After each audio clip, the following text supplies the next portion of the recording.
বাংলাদেশের রাজনীতিতে নতুন করে আলোচনায় একটি শব্দ, ছায়া মন্ত্রিসভা। প্রশ্ন হলো, এই ছায়া মন্ত্রিসভা আসলে কি? কেনই বা এটি গঠন করা হয়? কারাই বা গঠন করেন এই মন্ত্রিসভা? সহজভাবে বললে, ছায়া মন্ত্রিসভা হলো বিরোধী দলের একটি সমান্তরাল সরকার কাঠামো। গণতান্ত্রিক ব্যবস্থায় সরকার শুধু নির্বাচন জিতে ক্ষমতায় এলেই সবকিছু শেষ হয়ে যায় না। সরকারকে প্রতিদিন প্রতিটি সিদ্ধান্তে জবাবদিহির মধ্যে রাখতে হয়। সেই জবাবদিহির চাপ তৈরি করতেই ছায়া মন্ত্রিসভার ধারণা এসেছে।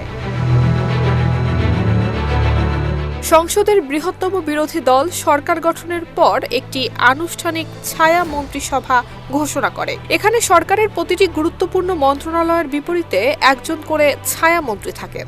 যেমন অর্থমন্ত্রীর বিপরীতে ছায়া অর্থমন্ত্রী, স্বরাষ্ট্রমন্ত্রীর বিপরীতে ছায়া স্বরাষ্ট্রমন্ত্রী। সানবিট সব দিবে সামাল। সানবিট ম্যাজিক প্রেস ডিশওয়াশিং এর মাথা ঘোরানো সলিউশন। তারা ক্ষমতায় না থেকেও বাজেট, নীতি, আইন এবং কর্মসূচি খুঁটিয়ে বিশ্লেষণ করেন এবং সরকারের ভুল, দুর্বলতা এবং অসঙ্গতিকে জনসম্মুখে তুলে ধরেন। তবে ছায়া মন্ত্রিসভা শুধু সমালোচনার জায়গা নয়, এটি মূলত একটি বিকল্প শাসন প্রস্তুতির কাঠামো। সরকার যা বলছে তার বিকল্প কি হতে পারে সেই প্রশ্নের উত্তর দেয় ছায়ামন্ত্রীরা। বাজেট নিয়ে বিকল্প প্রস্তাব, পররাষ্ট্রনীতিতে ভিন্ন দৃষ্টিভঙ্গি কিংবা আইন সংস্কারে নতুন ভাবনা সবই আছে এই কাঠামো থেকে। বিশেষজ্ঞদের মতে, শক্তিশালী ছায়া মন্ত্রিসভা থাকলে সংসদীয় গণতন্ত্র আরও ভারসাম্যপূর্ণ হয়।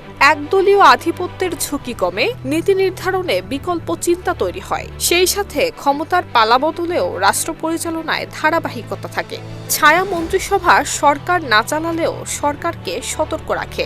তাই বলা যায়, গণতন্ত্র রক্ষায় এটি নীরব হলেও কার্যকর ভূমিকা রাখে। নুসরাত জাহান মেহেক, ঢাকা পোস্ট।